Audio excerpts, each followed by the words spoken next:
Master the business of speaking with your hosts, Taylor and Austin. You're listening to Technically Speaking.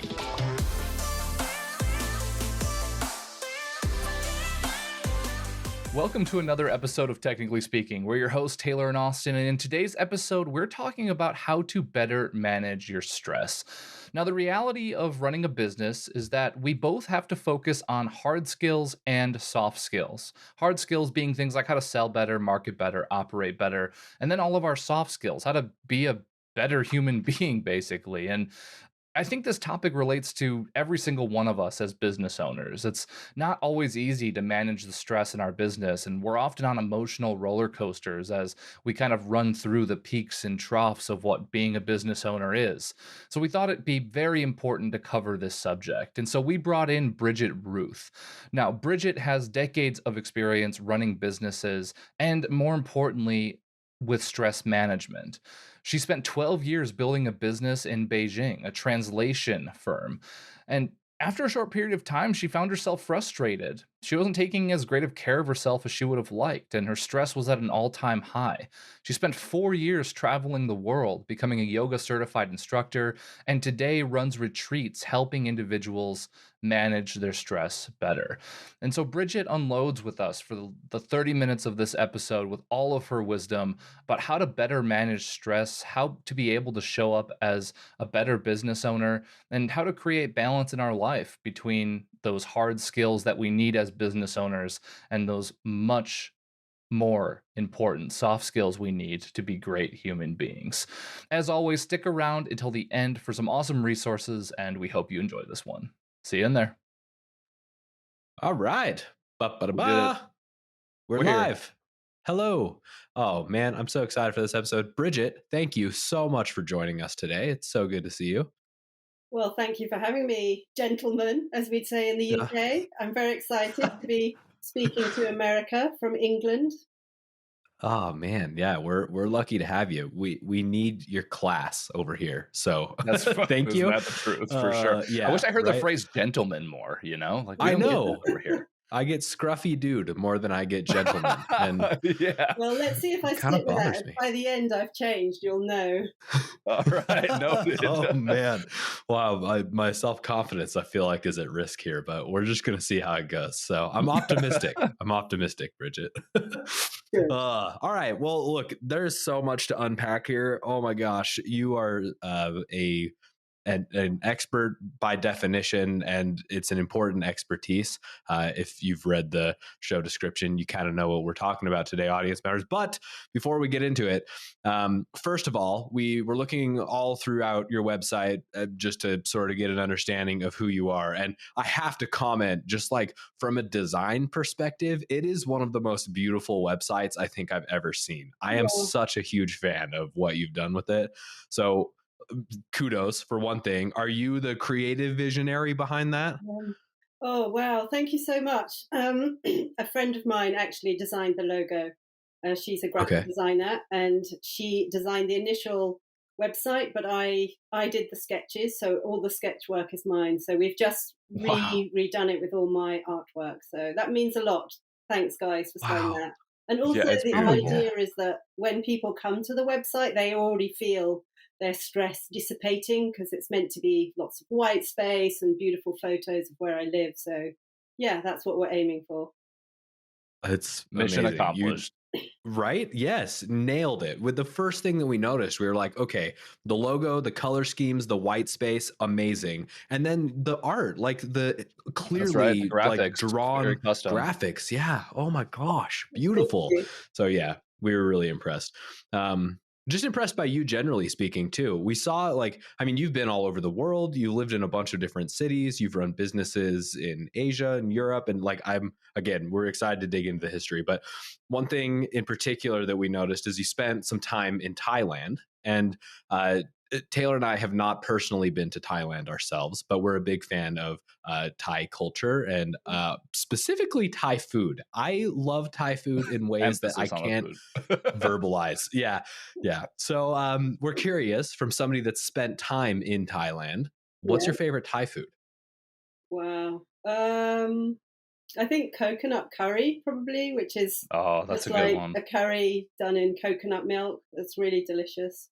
But the other thing I think about Thailand is so much beautiful fresh fruit, fresh tropical fruit, Yeah. Yeah. So I've had some bad experiences with chilies though as well there. So, you have to be Oh, I can imagine. Yes, It's not that spicy. I once crunched on a chili and had to go home with a lump of ice in my mouth because it was so Oh, bad. Oh my Yeah, goodness. yeah, they Spice don't mess means around. different no, in it's fabulous Thailand. country. Yes. Yep. I have this local Thai place by me, and you go in and they'll ask you how hot you want your dish, and I like it spicy. So usually I'm like spicy, and they're like, okay, well, like American Yeah, spicy or Thai spicy. And that's how like, I better be careful with how I respond to that question, or else it's going to be a painful next couple of hours. yeah. Oh, That man. was I That's lived in awesome. China for 12 years, as you probably know. I lived in Beijing. Yeah. And there was the same there in a restaurant. They would always ask you, la, do you want spicy? And you're like, yeah, yeah. And they're like, really? And we're like, yeah, we live here. And then they're like, okay, we know it's true then. Yeah, so I do love spicy. It's good. I Oh miss man. Asian food all the time. Yeah, I Yeah. bet. I bet it has to be completely different from being in the UK or the US from actually being there too in Yeah, person. I would assume, right? yeah, yeah, exactly. Yeah, I think they Wow, kind of man. tone it down when they're overseas, compared to their own Sure. countries. Yeah. Got to fit to the Yeah. market, So Hmm. respect. Yeah. So Beijing, we're really excited to unpack your background. I mean, you've been, like to Austin's point, I mean, all over the world. You spent, was it 10 or 12 years in Beijing building your business? Like, what was that experience like building a business in China? Yeah, I was there 12 years. Well, the first 4 years I worked for a French law firm. And so I Okay. kind of got a bit of an inside idea about setting up companies and, the risks and all that sort of thing. And I'm bilingual, French English. So I did a lot of work in English for them. And then I ended up setting up a translation agency. And we edited a lot of English. So English written by non-native speakers. So yeah, I had a wholly owned foreign enterprise. It's called Owufi. It was brilliant. I moved there in 2003, so 5 years before the Olympics in 2008, and it was just a Wow. great time. It was fun, and we had an amazing international community.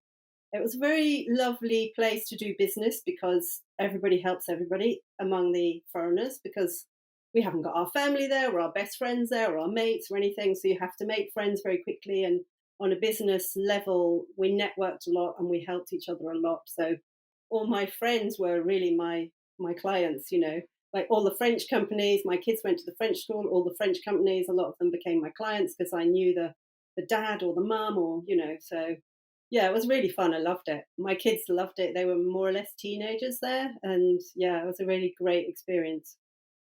Wow. Wow. Man, that's so cool. What an amazing adventure. And I mean, I have to like assume that the market, I guess, or the way that transaction happens isn't an exact carbon copy of what you might see in the UK or the US, or is it? I mean, how similar is it to doing business in Beijing versus elsewhere?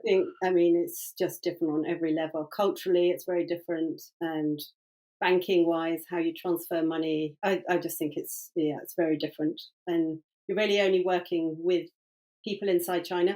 I actually had a platform for English editing so that could work with global clients so that I could get payments from anywhere in the world. But yeah, Right. mainly I just work with companies within China with the Chinese company because it's quite complicated to get money into China, etc. But yeah, I mean, business is business wherever you go, isn't it? You always find a way. Right. You always find a way around, to figure out how to work and find clients, etc. So yeah, it was a Yeah. lot of Well, fun. the thing that's definitely true no matter where you go is that business is just about people and, Exactly. relationships. I'm sure that that is a constant no matter where you are in the world. But I so another thing that we saw, and I think maybe this will segue into sort of your current line of work here, but it seems like you're an outdoors enthusiast. You like being Definitely. physical and doing stuff, which is awesome. And like from what I understand about Beijing, I mean, it's a metropolis, right? And I mean, air quality can be a problem at times. Like, so what was it like sort of integrating the urban environment with your love for the outdoors and physicality and so on? Well, it was a shock because I came from 12 years in France, living on the coast. So, you know, a lot of bodyboarding and horse riding and running and swimming and, you know, everything that you love about the outdoors. And I couldn't do that in Beijing. So, in fact, I had to go into the gym more or less for the first time in my life. And that's how I discovered yoga. That's how I got into yoga initially, because, yeah, it was too polluted to run outside. And also, I don't think they have the culture of outdoor running. Well, they didn't when I was there. So, yeah, that was tricky. And we didn't have a garden. We lived in an apartment for 12 years. But I used to go to the Great Wall a lot because it's actually not very far from Beijing. It's only like an hour and a quarter to the closest part. And Beijing is surrounded by mountains, so it's really beautiful. You can just get on a bus or go in a car. So yeah, I used to hike a lot. I think that was my letting off steam place, you know. So, and by the end, I mean, I knew how to go there on my own or go with friends, etc. So yeah, I always find a way to find my bit of nature. But yeah, it was a hard city to live in. I think it's very. Yeah, it's hard. It's intense. It's busy. It's, you know, there's not much quiet. But on the other hand, that kind of fills you with energy too. So, you know, it's the good side as well. Yeah, all about balance, I suppose, huh? So, yeah, definitely. What attracted you to yoga specifically? Was that something like you wanted to explore in the past, and now you had the opportunity to? Is it something you stumbled into? Because it seemed like you kind of took you all over the world after that point in Beijing. I was the kind of person that I hate to deal with now, because I had a terrible idea of what yoga was. I thought it was boring and non-competitive, and why would I do that? And I honestly went to the class against my better instincts, but because I'd always been sporty and I did gymnastics at school and stuff, I could do it. So I did do it very competitively in the wrong way. I did yoga in a very ugly way for a long time. I did Bikram yoga in Beijing, which is the one where you're in the hot room.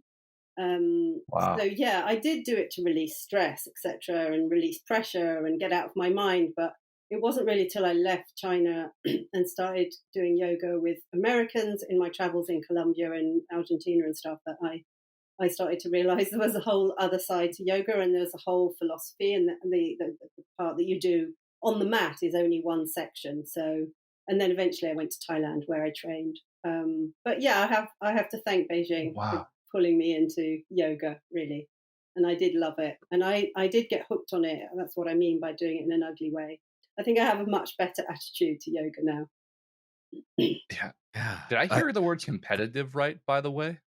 Yoga? I was literally the same thing. I was just thinking competitive yoga. I don't feels have a like box a for total... this. It's in the mat. I mean, I competed with myself and with other people in the class, and we had a huge mirror. And our teacher was an ex-professional ballet dancer, so she set the culture. But, you know, I didn't know any better, and I'm glad in a way I did it in that way, because now I know what a better, healthier way is, you know. And yes, now I totally love my body, and in so much as I'm heading for 60 and I want to look after it, and don't want to damage it.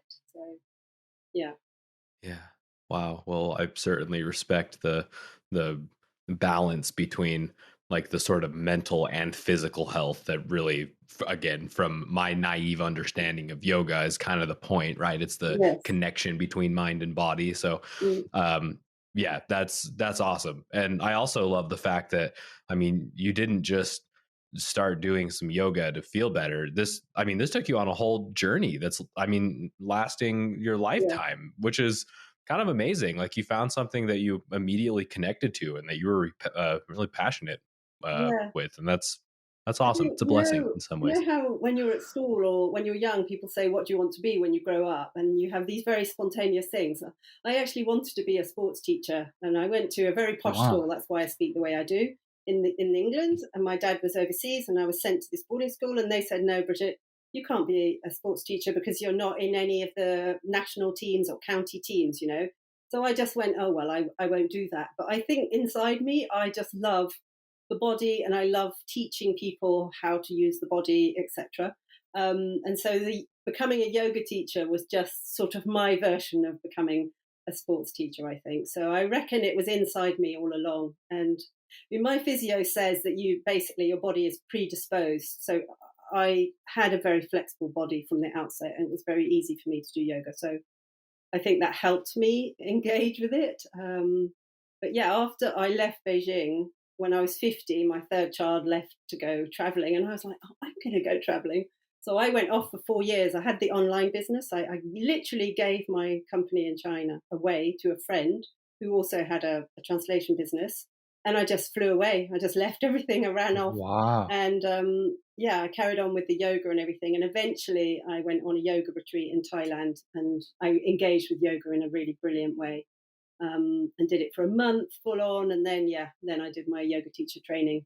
So it was a whole kind of, I was fed up of working with documents, and I was fed up with deadlines, and I was very stressed as well.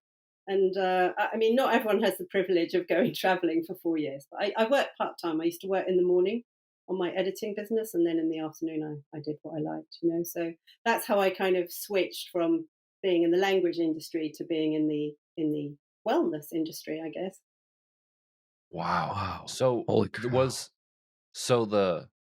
it sounded like you kind of reached I mean, I'm making assumptions here, but almost like a burnout stage of the work that you were doing. Is that what kind of put you on that path of being like, here, just take the business and I'm Yeah, going to go discover wellness? Like, it wasn't because quite as somebody black just and doesn't white. give their business away without a low point, so Yeah. like tell us more about that. I think it's more with hindsight. You understand what drives you, but I was uh just fed up. I mean, I was fed up with living in a big city.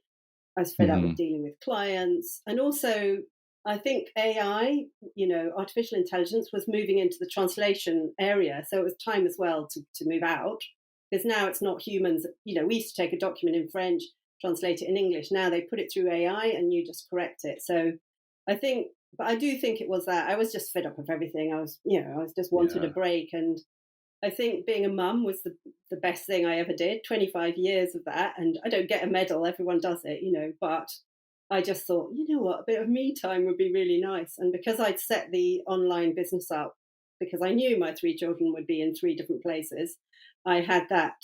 I could just go, I could do the work from anywhere that everyone does now. I did it then. So that's what let me escape. But I think I was at the end of my tether, let's say. I was done, in that. And also, I wanted to move away from working with documents because I was basically chained to my laptop. So I thought I have to figure out how to Right. move into another area, and that's what I did. That is what you did for sure. Heck Yeah, yeah, respect. respect.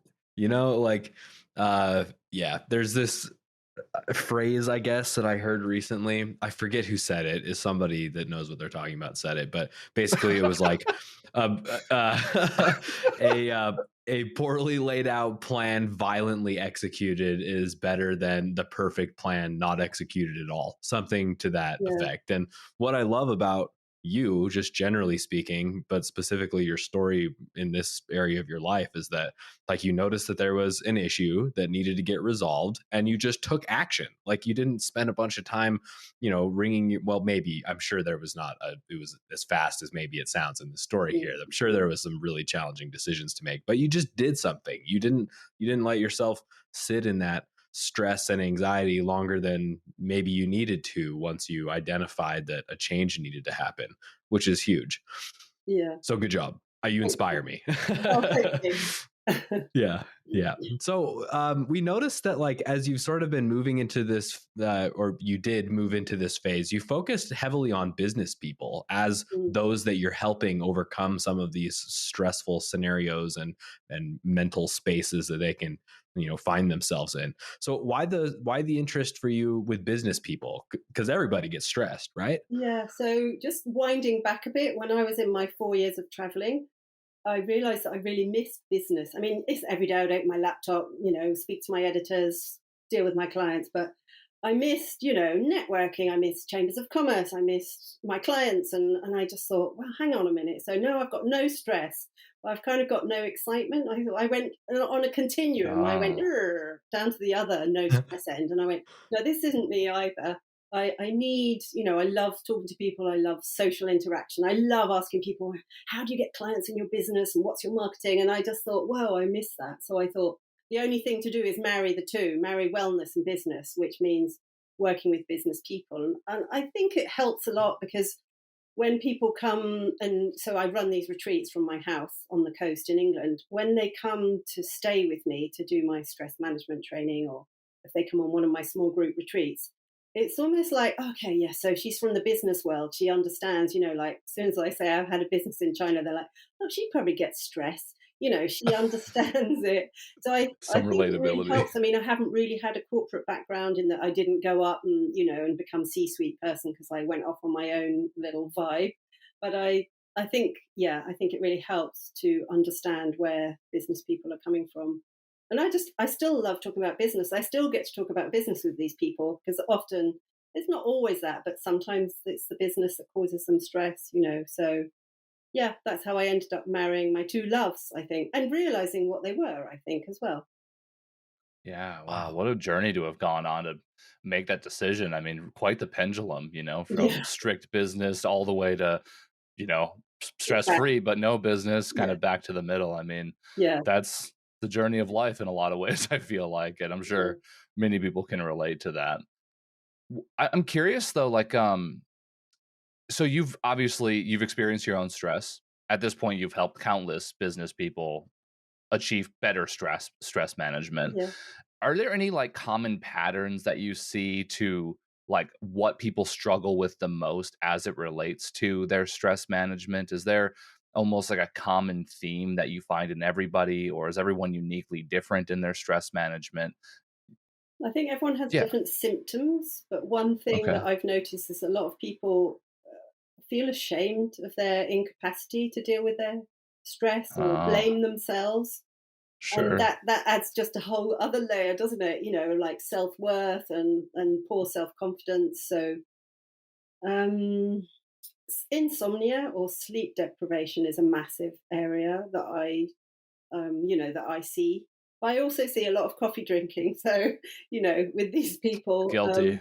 But I mean, I'm not Yeah. blaming Let them. I me think, just, yeah, I know you get this into is a tea. cycle. This is tea. It's fine. Like I just had a woman. She came for a retreat, and she'd been pushed out of her job after 19 years by a new director, and had a lot of horrible stuff happen. And she was just at the end of her tether, and she slept the whole night through on the second night. And I was like, yes, and that's because, I mean, it's not because of me. I just create an environment in which they can release their stress. But it's because I think, number one, when people come to work with me, I kind of manage them. I go, right, 8 o'clock, we're doing yoga, and 9:30, we're doing this, and this is your lunch. And now go to the beach and do some thinking and be free. And okay, come back, we're in the yoga room, So I think, number one, it's that they can literally say, I don't have to worry about myself anymore because Wow. Bridget's given me a program. So I think that helps a lot. It helps them get some headspace. And then I show them how to release stress. I mean, we release it in yoga, we release it with breath, and we release it with nature. So and it's not complicated. It's just, how do you fit that into a very stressful work life? And I know what that's like when I was in Beijing. Yes, I could escape to the Great Wall for a Sunday, but and that would help a lot. I think one of the biggest things is that people, and this sounds judgmental, but they're not really proactive. I think our stress response should be like a conversation. So if my body says, "Oh, neck ache," because that was my big thing, is I used to get a lot of neck problems from poor breathing, from poor posture, from too much stress. My body's having a chat with me. So why am I not going, "Oh, okay, sorry about that. Let me sit up straighter. Let me open my chest more. Let me do some breathing exercises. Let me." I think that we just don't respond to what our body asks of us. And I guess that's part of what I teach people is, befriend your stress response, because it's actually just trying to protect you. And once you can understand why your breathing becomes more rapid, or why you get very nervous, etc., say before giving a talk or something, and then using those tools like breath, very basic tools that you can use anywhere that you don't actually need. I mean, they're in your body and they're free. I think that really helps people. I really don't think it's that complicated. I just think we have to deal with a lot in modern life, and Yeah. sometimes we need to do the whole stop the world, I need to get off. And so they come and get off in my world, as I call it. And yeah, and then they live. I think, especially for women, I mean, I don't want to generalize, but often women are more the caregivers in the home and looking after the kids or whatever. So, like, I've had people, when I cook for them, they're just like, oh, thank you, that's so nice, and thank you. And I'm like, guys, this is what happens. But they're not used to that. They're not used to people caring for them, even making them tea or So they feel kind of overwhelmed and they're very grateful. And it makes you realize, oh, okay, so they are the ones who are doing a lot of the caregiving, and that takes a toll on you, doesn't it? So am I making sense, guys? You look Oh very my serious. gosh. Well, man, it's just such important work that you're doing. I love it. And I love that there's a simplicity behind what you're explaining right now. Because here's and look, this is coming from a person who finds themselves very stressed a lot of the time. So but I think, like, at least for me, one of the symptoms that I experience with stress is overwhelm and then resistance. I like everything feels so much harder. So like when it comes to like, okay, well, I'm going to go start doing yoga as a way to manage my stress. Like my initial response to that isn't like, it's probably not that hard to just like do some like stretching with a YouTube video and do 5 minutes of just like touching my toes, the basics, right? But my brain, my stressed brain in fight, flight, or freeze response mode goes, oh yeah, well, where are you gonna find 5 minutes? Like you're too busy for that. Right, which is totally not true, but it's because like it feels like this large barrier that has to be overcome or something, when in reality, to your point, probably like even just marginal improvements in your stress levels overall probably isn't that complicated, or probably even that much of a time investment if you have a couple of exercises that are top of mind for you. So anyways, thank you for demystifying that. I think we're not good at changing our habits. Let's face it. That's what you need to do when you're living a very stressed life. Like when I ask them to explain their lives, I'm like, oh my God, I feel stressed just listening to this. And people they're so into it that they forget what a normal, what a stress-free life is like. So I think one is we're very bad at changing habits, and one of the things I say is just have little tiny goals. Like why not do a 1-minute breathing exercise while you boil the kettle to make tea? I mean, we're obsessed with tea, so maybe the same for you, the equivalent of making a coffee.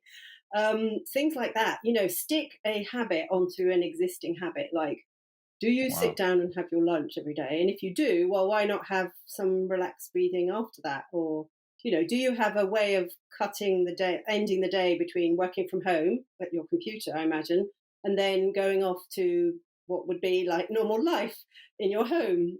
So could you do a little lie down? Could you put your feet up the wall just for 2 minutes? So that's how I encourage people to start. Like, going to a 90-minute yoga class. Who's got time to do that?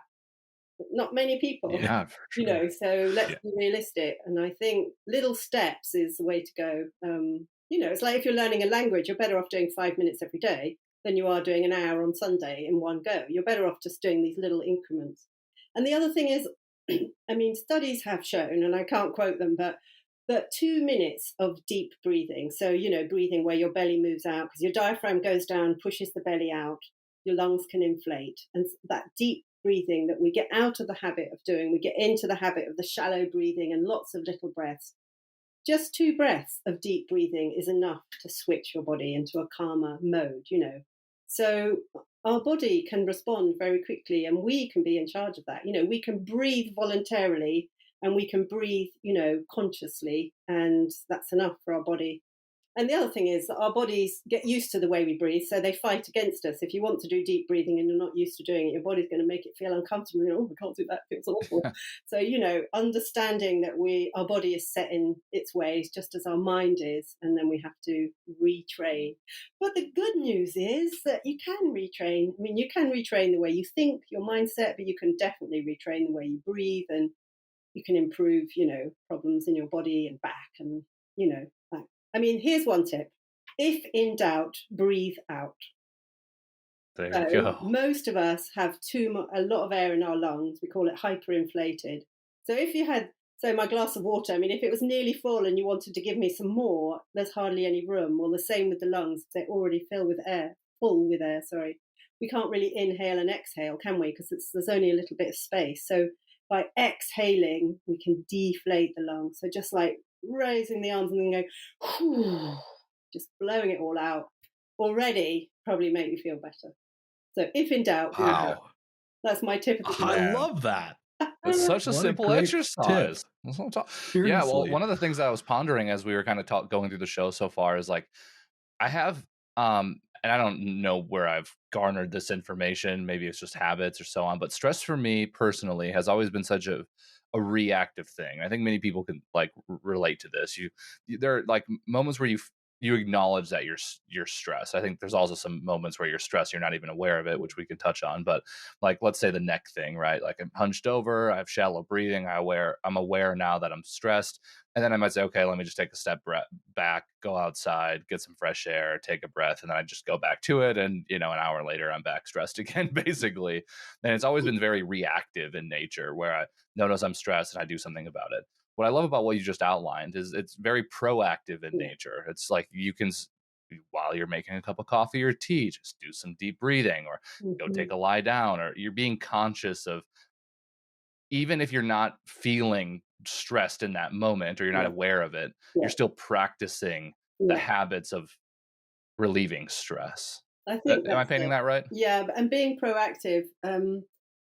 I think it's like the fire brigade. I don't know, what do you call the fire brigade in America? The fire station, is it? The firemen? Yep. Oh, yeah. Okay. Yeah, that's right. You know how every day they practice for fire. I mean, they practice how fast can I get into my suit and jump in my boots and get on my, fire truck, etc. Even when there's not a fire, they practice, don't they? Because it becomes such an instinct and it's so embedded and they can do it so quickly and the team functions so well together. And I think that's what breathing practice is. It's us preparing for the fire. So every day I do my breathing, and I can do it in a very innocent way, sitting on the bus, just breathing, doing some deep belly breathing. I can do it when I'm out walking as much as I can do it on my yoga mat or in my bed watching my duvet going up and down with my belly. And the day I have an emergency, like a shitty email from a client, or, you have a fright because you see something and you're fearful, I can control my breathing then. Once the moment has passed, all the hormones have flooded my body, but then I'm very good now at controlling my breathing because I've been practicing it for so long. And I think that's what being proactive is. It's like teaching your body how to go to that place of calm, and yeah, I think you can do it. I mean, that's called body led. It's like the body, we're using the breathing to overcome the mind. The meditation would be the mind overcoming the body, but the breathing one is where you're sending a signal to your brain through the deep breathing that you're safe, you're calm, all is good, don't worry. And yeah, I think that's why you have to practice for when shit happens. Are we allowed to say shit on this show? I think. Oh yeah, for sure. Yeah. We got the label, so we're in good shape. Yep. Exactly. Well, I feel like you just unlocked something for me. That fire station gate. Oh, that's a new word I learned today, so that's fun. Analogy. Really put it into perspective for me. Yeah. Yeah, that's it. That's why it's worth it. But I think awareness is a big thing, and a lot of the people who come to me are so exhausted or so worn out that they haven't, they're just out of control. And I mean, I don't say that in a mean way. It's just they just don't know what's up and what's down anymore. They're just so exhausted, emotionally close to the edge, etc. So yeah, I think having awareness and having someone pointing things out for you, like, calm your breathing and all that, and just doing stretches, just very natural things like that, because we overuse these muscles and they get very sore and tight. So just doing little simple things like that, helps. Awareness is everything. Awareness is fantastic, isn't it? Because once you can start checking in with yourself, then you can take steps to improve, and without putting any pressure on yourself. I think that's the thing. The skill is to respond to your stress because you'll have it, whatever happens, accept that, and then respond and say, right, well, I can make it less damaging for my body. They say the body keeps the score. I mean, it's the outward show of all the inward stress. Anxiety is fear of the future, isn't it? So if you're anxious all the time, you're fearful about the future, the result is that you can damage your body physically because of too much tension, etc., etc. So yeah. Wow. Man, I just had my whole world reshifted. Right? Dude, Taylor, I think that we have a trip to the UK in our future. Oh, yeah. I think so. We're going to go hang out on the coast with Bridget. Yeah. It's going to be awesome. It's very, very wild where I live. It's very beautiful. A lot of nature reserves, so there'll be no buildings, it's really beautiful. Yeah. Wow. All right, that's I'm awesome. sold. Yep, let's do it. Do Well, Bridget, this has been here. Yeah, there you go. Ooh, that'd be a great episode, Austin. We'll just do it on the coast of the UK. All right, we have a mission in our Round future. two. Boom, Round two, I love Bridget. it. This has been an incredible show. Thank you so much for joining us. So, as you know, you've created a ton of value for our audience and for us. I feel like I've learned so much in this show today. What are you working on right now that our listeners can benefit from? So, something I'm working on that I'm hoping will go up this autumn is the idea that not everyone, sadly, can come to the UK to do a retreat with me. Not everyone can afford to go on a retreat, and so I'm going to make a do-it-yourself retreat that you can do at home, which will have everything that I do in my retreat. So you could say you two guys could get together, or two girlfriends could go to one house. So that's something I'm working on, and it will be a complete package, and it will be free. And this is my way of contributing to, price of everything's gone up in the UK, I'm sure in the States as well. But if not, on my website, on the freebies page, there's already a guided breathing exercise that you can do at your desk. It's a really cool one where you have your arms behind your head and it helps you breathe in your belly. There's quite a lot of stuff there. There's a little booklet about how to de-stress. Yeah, go have a look. There's definitely content on there and they can sign up to my newsletter. Even if they'll never come for a retreat, I'm still happy to know that people are reading what I write. So that means a lot. Do that, people. Well, guys, show notes, go check them out. Links are where they always are, of course. Bridget, thanks again for coming on. What an awesome episode. And guys, if you like this episode, don't forget to rate it, like it, subscribe to it. And if you want more awesome resources like this, go to speakerflow.com/resources. Great. Thanks for tuning in today. Check the show notes for more info and see you next time. Later.